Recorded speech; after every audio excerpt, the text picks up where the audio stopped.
ang Presidential Broadcast Service. Radyo Pilipinas. Radyo Publiko ng Bagong Pilipinas para sa Bagong Pilipino. Naghahatid ng mahahalagang balita at impormasyon na guugnay ng pamahalaan sa sambayanan. Tulay sa himpapawid ng serbisyo publiko. Radyo Pilipinas. Radyo Publiko. Ang boses ng Pangulo sa Iloilo. Radyo Pilipinas. 585 AM. Oras sa Radyo Pilipinas, alas 8:32 sa aga.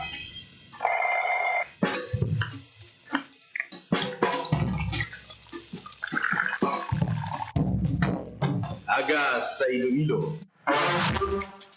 Masapo. Magahod. Mabagsik. Panibagong adlaw pagkatapos ng buhay sang gabi antes. Bagong nga paglaom. Isa naman kapag himakas sa matahong nga panaabuton. Good morning! Ang programa kaupod ninyo sa pamahaw punaga. Magadulong sa labing ulihi nga balita. Mga istorya halin sa Iloilo, kag iba niya bahin sa ang rehiyon. Mga ginahuluhang balan, kag mga trending topic sa social media. Ululupod naton at tubangon ang maayo nga aga. Magpamati na sa Iloilo Morning! Diri sa 585 kHz sa AM band sa inyong mga radyo.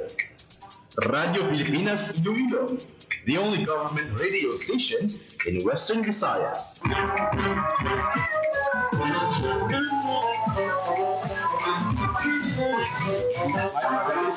Good morning, Western Visayas. Welcome sa Iloilo Morning Program sa buong adlaw sang Biyernes, October 24, 2025. Fine weather kita sa palibot sang syudad sang Iloilo, pero kagabi perting pinangilat nagpag-ulan sa pila ka mga areas kag kabanwahanan diri sa may probinsya sang Iloilo kag sa syudad sang Iloilo. Hindi tagid mapaktan ang panyimpo subong no kung udto tama ka aringahot kag kainis ang panahon kag pagkahapon bundakan niya ka Malapor sila na ang ang aton siniya nga Department of Health nagapahanumdum sa pumuluyo kay uso kaya subong ang mga pamalatian na kasubong sang trangkaso. Ang iban gani nga bulutuan subong naga-require na sang pagsuksok sang face mask sa ilang mga estudyante, especially kung immunocompromised ka o kung may mga symptoms ikaw, pero hindi parehas ang kasubong sang pandemic time ha. nanay. Kundi tungod sa pabago-bago naton yang tiyempo, usogid ang paglain sa pamatyagan sa aton mga koturan, especially kung mabasa ka sa ulan. Sa piyak na bahin nangin madinalagon ay ning ginhiwat nga regional simultaneous earthquake ug tsunami drill. Ang imong nasupat Diri sa bilog nga rehiyon, halos tanan nga LGU nag-comply kag nagpatigayon sang drill sa kabanwahanan para matest ang kahandaan sa aton siniya nga mga pumuluyo sa tion nga mayara sing magtuhaw nga linaw. Sa City Hall gapon may mga empleyado no nga nagpakigbahin sa aton siniya nga earthquake drill sa probinsya sang Iloilo, sa probinsya sang Antique. So far daw matawhay kag nangin matalunsay ang ininggin patigayon yang earthquake drill. mo nalipay.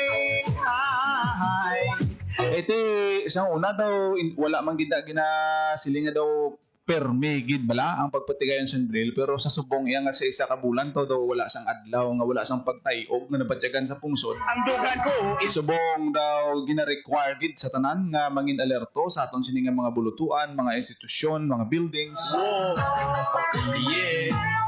Ang pagpakigbahin sa earthquake drill.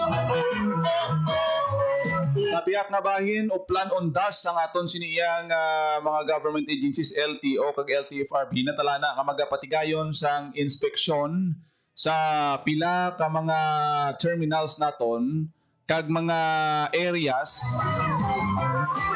sa diin nga mga namo sa mga nagapalauli nga mga pasahero ta ginalauman subong iyang undas ang pagbakasyon sang pila naton ka mga kauturan. Hindi Mayara sing pagapatigayonon nga inspeksyon ang aton nga LTO pagi sa Oplan Biyahing Ayos Undas 2025. mapunay. Sa mga transport terminal, gina-check na ang mga wipers ng salakyan, ang kadamulon sang roida. Kasi siyempre, amo na yung mga public utility vehicles naton, ginapasiguro gid no nga safe ang aton siniya nga mga kauturan sa ila pagpauli agud magsaulog sang piyesta minatay. Mga terminals ta ha, airport, terminals, puerto, sigurado gina nga dagsaon sang aton siniya nga mga kauturan nga magapalauli. Yeah. Agud magselebrar sang piyesta minatay. Actually, mga sementeryo subong amat-amat naman nga nagasako. May mga tarifa na subong ang mga sementeryo. Kung gusto mo temprano pa nga magpalimpyo sang lulubngan sang imo himata, magpapinta o kung magpatrapo da sa mga lapida nga siyempre kung dugay nga wala mabisitahan ng mga pansyon, ginapasiguro na sa mga himata sa mga minatay nga limpyo man balakag daw maaliwalas man ang sitwasyon sang aton siniya nga mga sementeryo nga natala na pagabisitahon sa maabot nga November 1.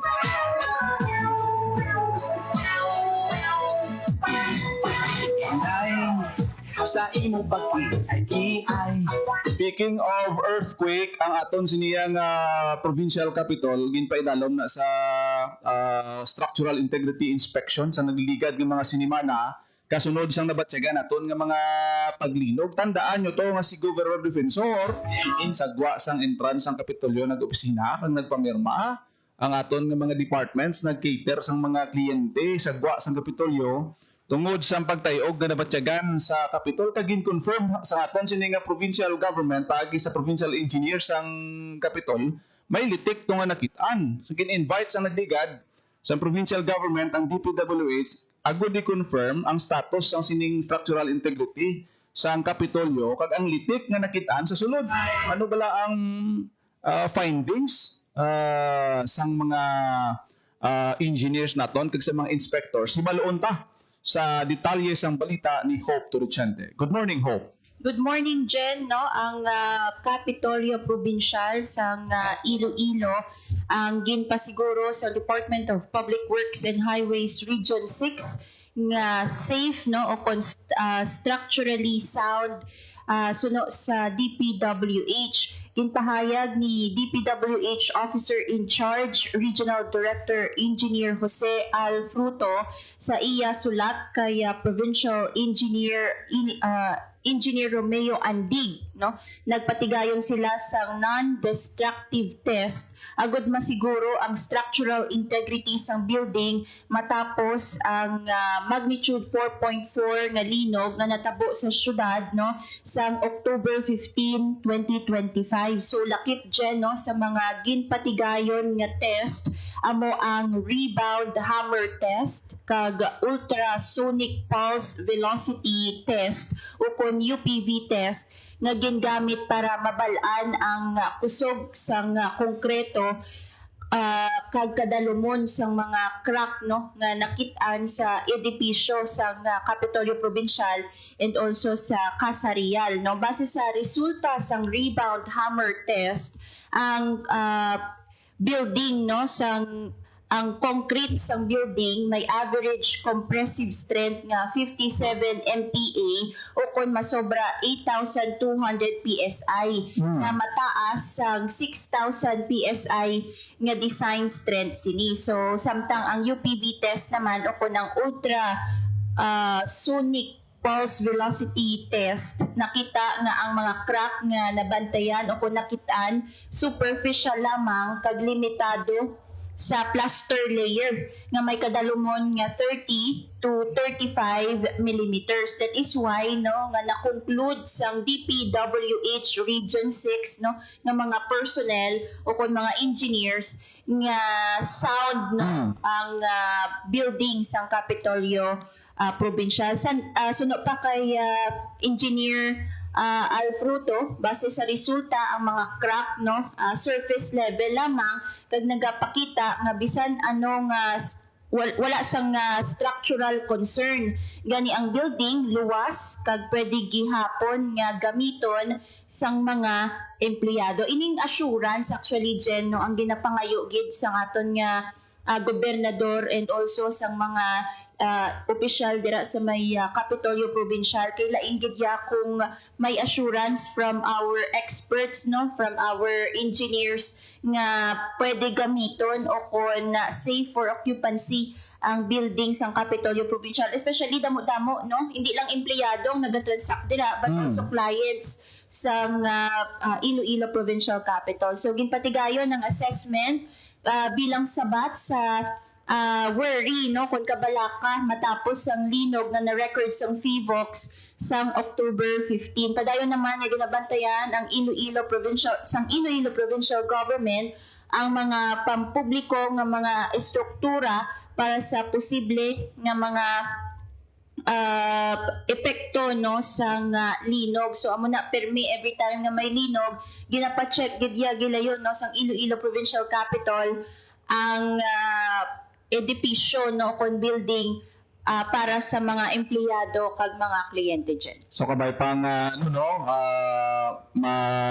mapahamtan maski pa paano ang aton sining mga occupants dira sa provincial capital kasunod sa sining resulta sang ginpatigayon nga inspection na Hope. Yes, kag dira naton makita dyan no nga at least ang assurance balad gikan kay Regional Director OIC DPWH 6 no Al Fruto na surface level lang ang cracks na nakitaan sa building. At least no makita na mahibaluan naton or ma-infer naton sa especially sa mga Ilonggos nga ang Iloilo Provincial Capital makusog sa gihapon no and can sustain kumbaga sa iya nga strength ang linog nga magnitude 4.4 nga nabatsyagan sa October 15. Importante ang pundasyon amo ginang ginatanaw no ang mga daw guro gagmay man importante wala sing dako gid displacement sa pundasyon sang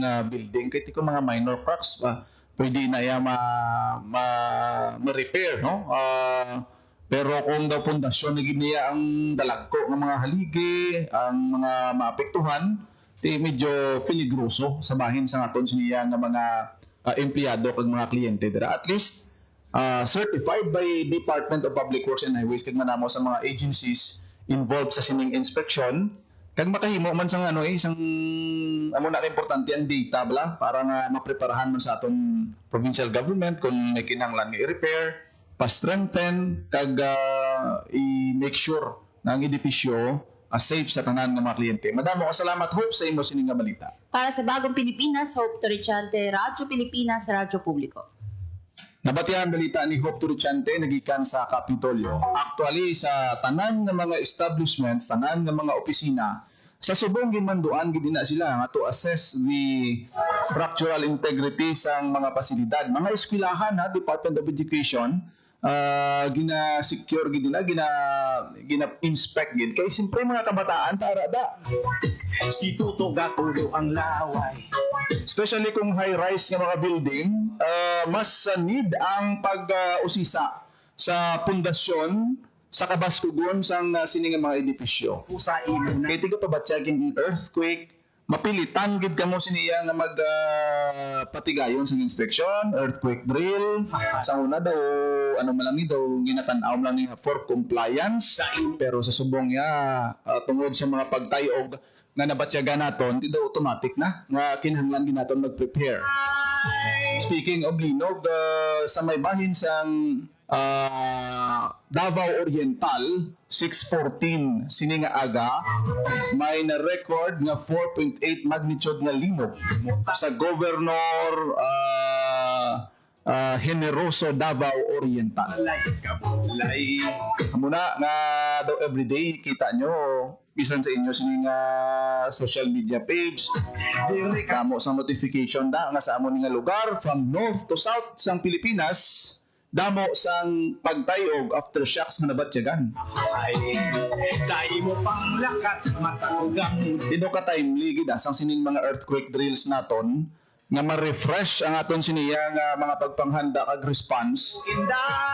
Bisan bata blang nga kindergarten na mga daycare gina-orient ina at least sa ila siniya lamharon nga edad kabalo sila kung ano ang himuon sa sulod sang classroom. Importante gid na.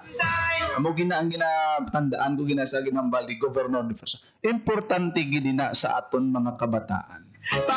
Masamtang bata pa sila, tudloan sila kung ano ang gusto proper nga emergency response, especially kung may linog. Oras sa Radyo Pilipinas, alas 8:48 sa aga. Amat-amat na nga nagasako ang aton sinipila ka mga sementeryo sa siyudad sa Iloilo, public cemetery kag private cemetery. Amat-amat na nga nagabukas agud magbaton sang mga mga himata sa aton minatay bala nga gusto magpanglimpyo sa puntod o kung sa lulubngan sa ilang mga himata in preparation sa nagahilapit na pagsaulog sang undas.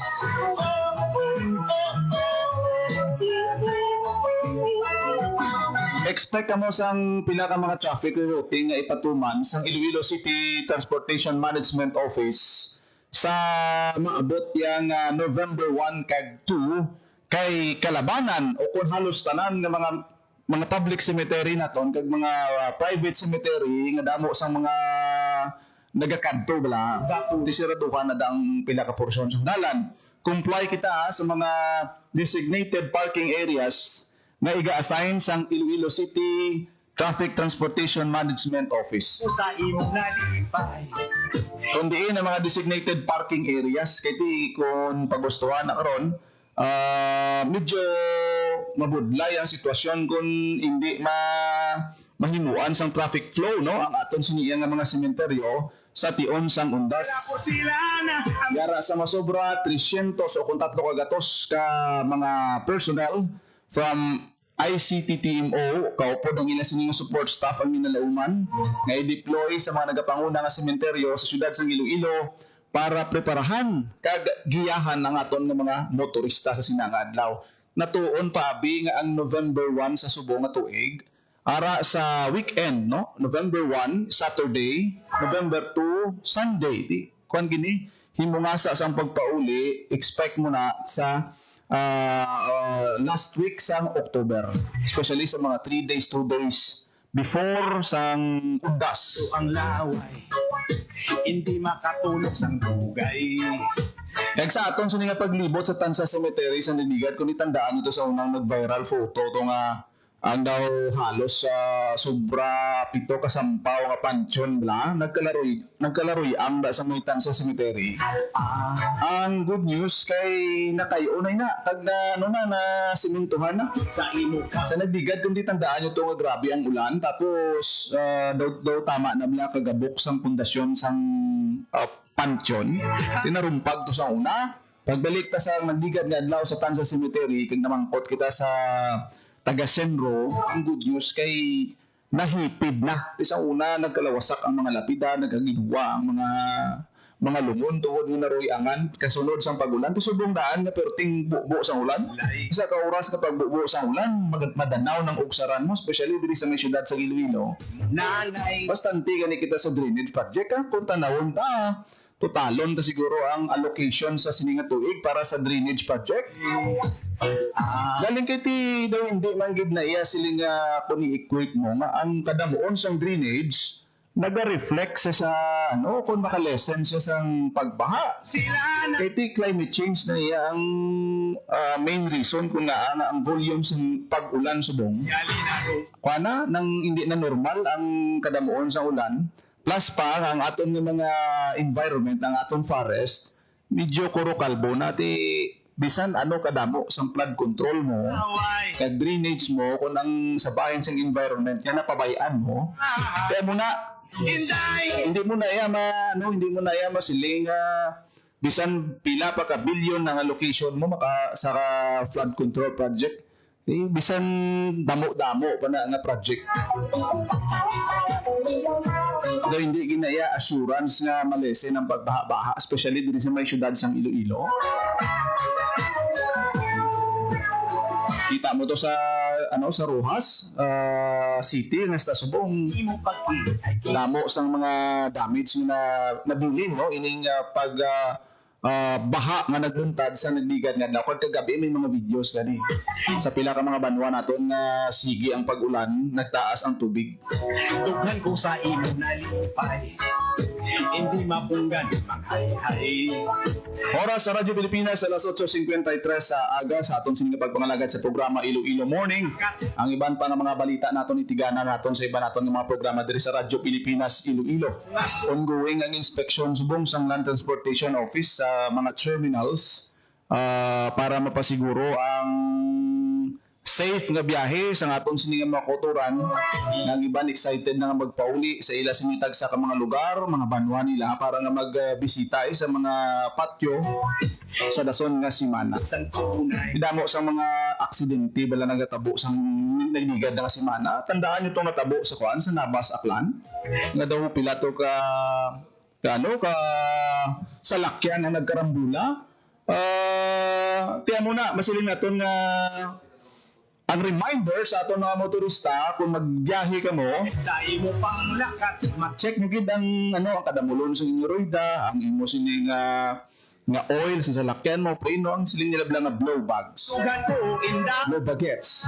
Ang tubig mo, ang imo brake fluid, lawig ang trip kasi hindi mo masiguro ang lights mo, ang wiper mo. Wiper tama ka importante na. Mag-ulan hindi may maghulag wiper mo. Tapos gabi pabidam damol ulan, zero visibility. Hindi ka matingala nga basi kung abi mo sa highway, sa kanal ka magdiretso. Panalaytay. Mo gina nga safety is a priority gid especially sa mga nagabiyahe subong nga undas. Gusto naton nga sa pagbisita ta sa aton nga mga minutay, ang mga buhi hilway sa disgrasya. Magamulat sa imo kagayon. Wala na kita tiyempo diri sa aton sining nga programa. Ako nagid lamang iwalagad kada agad Jinel Baclay. Mayong aga Pilipinas, God bless Iloilo. Radyo Pilipinas. Radyo Publiko. Radyo Pilipinas. Ang inyong tulay sa himpapawid ng serbisyo publiko, ang Presidential Broadcast Service, Radyo Pilipinas, Radyo Publiko. Radyo Pilipinas. Radyo Publiko. Kinilala ng pang-international at prestigyosong Asia Pacific Broadcasting Plus Awards 2025 para sa kategorya ng Government Streaming. Ito ay dahil sa epektibo nitong pagsasanib ng mga tradisyonal na media tulad ng telebisyon, radyo at print para masabayan ang mabilis na pagtinog ng mundo ng digital at social media tungo sa mas epektibong paghahatid ng mahahalaga at napapanahong mga impormasyon sa mamamayang Pilipino. Kinilala rin ang Radyo Pilipinas dahil sa patuloy na pag-akyat ng rating. Ngayon ay matatag sa pang-apat na pwesto sa Mega Manila ayon sa pinakahuling Nielsen Radio Audience Measurement Survey.